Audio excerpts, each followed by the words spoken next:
పావన వృద్ధ గౌతమి నదీ తీరములో వెలసిన శ్రీ భద్రకాళీ సమేత వీరేశ్వర స్వామి వారి స్థల పురాణము. దక్షయజ్ఞ ధ్వంసమునకు ఉద్భవించిన వీరభద్రుడు కోటి సూర్య ప్రకాశముతో ఉగ్రరూపుడై దక్షుడిని సంహరించి యజ్ఞమును ధ్వంసము చేశాడు. తదుపరి శ్రీ మహావిష్ణువు కోరికపై దక్షయజ్ఞము పూర్తి చేయుటకు సమ్మతించి దక్షుని మొండెమునకు మేకతలను తగిలించి దక్షుడిని బ్రతికించాడు. తరువాత దక్షునిచే వేదోక్తముగా యజ్ఞము పూర్తి చేయించినా కూడా వీరభద్రుడు కోపాగ్నిని వీడలేదు. సతీదేవి యోగశక్తితో అగ్ని రగిలించుకుని అందులో ఆహుతైన కారణమే వీరభద్రుని కోపాగ్నికి కారణమని గ్రహించారు మహర్షులు. దేవతలు భయకంపితులై వీరభద్రుడిని శాంతింపచేయడానికి శ్రీ మహావిష్ణువును ప్రార్థించారు.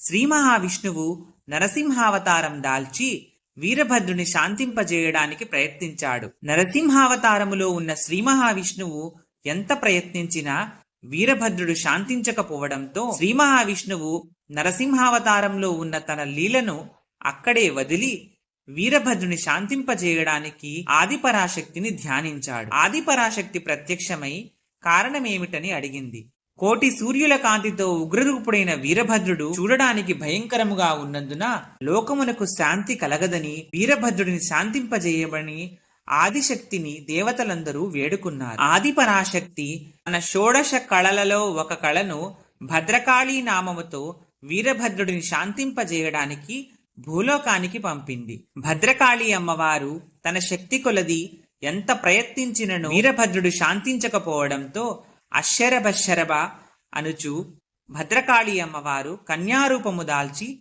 గౌతమీ నది నుండి బయటకు వచ్చి వీరభద్రుడిని చూసింది. కన్యారూపములో ఉన్న అమ్మవారిని చూసిన వీరభద్రుడు శాంతించాడు. అప్పుడు వీరిరువురికి మునిమండలి యందు గాంధర్వ వివాహ పద్ధతిలో కళ్యాణము జరిపించారు. ఈ పవిత్ర ప్రదేశమైన గౌతమీ నదీ తీరమందు మహామునులందరూ ఆశ్రమాలు ఏర్పరచుకున్నారు. మహామునులు నివసించిన ఈ ప్రదేశమే మునిమండలి అని పిలువబడసాగింది. అదే ప్రస్తుతము వాడుక భాషలో మురమళ్ళ గ్రామంగా పిలువబడుతోంది. ఆనాటి నుండి మహామునులందరూ శ్రీ వీరేశ్వర స్వామి వారికి గాంధర్వ వివాహ పద్ధతిలో నిత్య కళ్యాణము చేస్తూ ఉన్నారు. లోక ప్రసిద్ధిగాంచిన శ్రీ స్వామివారి నిత్య కళ్యాణమునకు నిత్యము అగస్త్యుడు, శుకుడు, విశ్వామిత్రుడు, వశిష్ఠుడు, గౌతముడు, భార్గవుడు, వ్యాసుడు, భరద్వాజుడు, కశ్యపుడు, మార్కండేయుడు, నారదులు వారు మొదలైన ఋషులందరూ వేంచేయుదురని పురాణమునందు కలదు.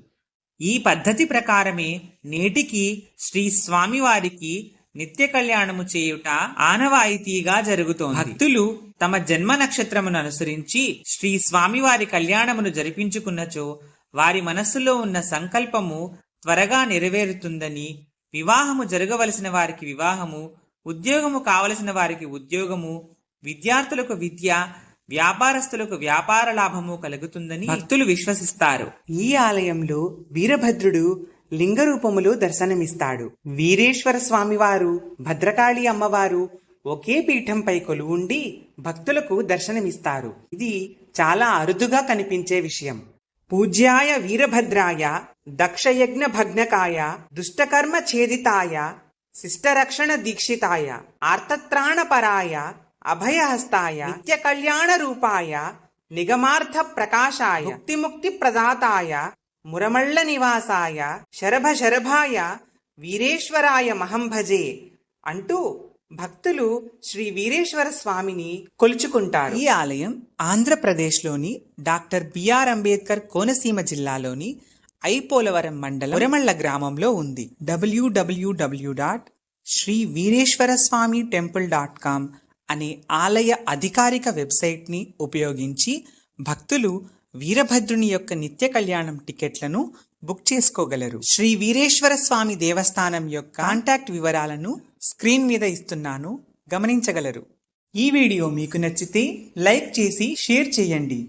ఇలాంటి మరిన్ని వీడియోల కోసం ఈ ఛానల్ని సబ్స్క్రైబ్ చేయండి. వీడియోపై మీ అభిప్రాయాన్ని కామెంట్ సెక్షన్లో తెలియజేయండి.